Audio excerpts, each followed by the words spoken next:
Mas os números que a gente tem aqui são os seguintes. A primeira estimativa é de que existam 78 mil palestinos mortos nesse exato momento causados pelo conflito na faixa de Gaza. Isso totaliza mais ou menos 3,5% da população. Quando a gente observa esse número em absoluto, a gente, num primeiro momento, pode até pensar que não é nada, né, ou que é um número pequeno, dado que 78 mil pessoas, em números absolutos, não é tanta gente assim, né? Se a gente for comparar, por exemplo, com o número de mortos na pandemia de Covid-19 do Brasil, quando o ex-presidente Jair Bolsonaro e os seus aliados praticaram também o crime de genocídio, levando à morte de 700 mil brasileiros. Mas para a gente poder ter uma dimensão do que esse número realmente significa, a gente precisa entendê-lo a partir de uma lógica de proporcionalidade. Então, se a gente pudesse calcular esses 3,5% da população de Gaza e transferir eles para outras realidades, os dados são alarmantes e assustadores. Se esse número tivesse sido realizado, proporcionalmente no Brasil,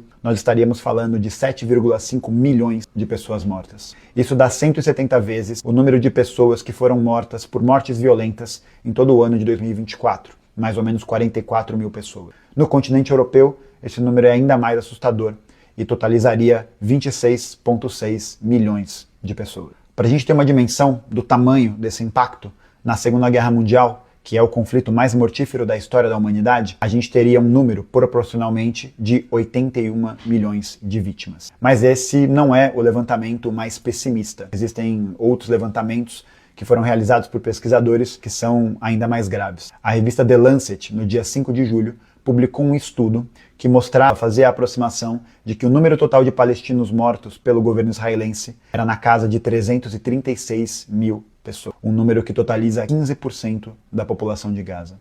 Se a gente fosse transferir isso para o Brasil, nós estaríamos falando de 32,2 milhões de pessoas.